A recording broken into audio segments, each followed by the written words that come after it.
আসসালামু আলাইকুম। ভাই আমি আমার নিজের জীবনের একটা কাহিনী বলি। আমি যখন দেশে ছিলাম, তো আমাদের বাড়িতে অনেক নাইল গাছ আছে, নারকেল গাছ আছে। তো আমার বাবা একদিন আমার দিছে, কয় কয় জোড়া নাইল দিছে, কয় যা বাজারে নিয়ে এগুলো বিক্রি কর। তো ভাই আমি শরমে যাইতে পারি না বাজারের দিকে, যে নাইল এগুলো কীভাবে মানে বাজারে নিয়ে বিক্রি করবো। একটা শরম, রাস্তা দিয়ে যাইতে ভাই বন্ধুরা একটু শরম দিব যে নাইল বিক্রি করস। তো আমি কি করছি, আব্বার চোখের আড়াল ওই শপিং ব্যাগ আছে না, শপিং ব্যাগ লইছি। শপিং ব্যাগ দুইটা লই, দুইটার ভিতরে মানে শপিং ব্যাগের ভিতরে ভরে শপিং ব্যাগ এগুলো লই আমি হাঁটতে হাঁটতে বাজারের দিকে গেলাম।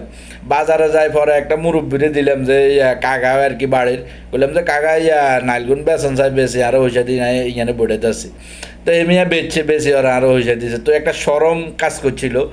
তো এখন বর্তমানে ইউটিউব জগতে আয়, ফেসবুকের জগতে আয়, কিন্তু ভিডিও বানাইতে বিভিন্ন জায়গার ভিডিও বানাইতে প্রথম প্রথম কিন্তু অনেক শরম লাগতো, বা অনেকজন অনেক কথা কইতো, বা অনেকজনের তাকায় থাকতো, ভিডিও বানাইতে চাইলে তাকায় থাকতো। তো নিজের থেকে একটু খারাপ লাগতো যে মানুষে লাগেন মানে অন্যটা মনে করে, মানে এরকম একটা মট ম্যাচ আইতো, বা নিজের থেকে নিজে একটু খারাপ লাগতো।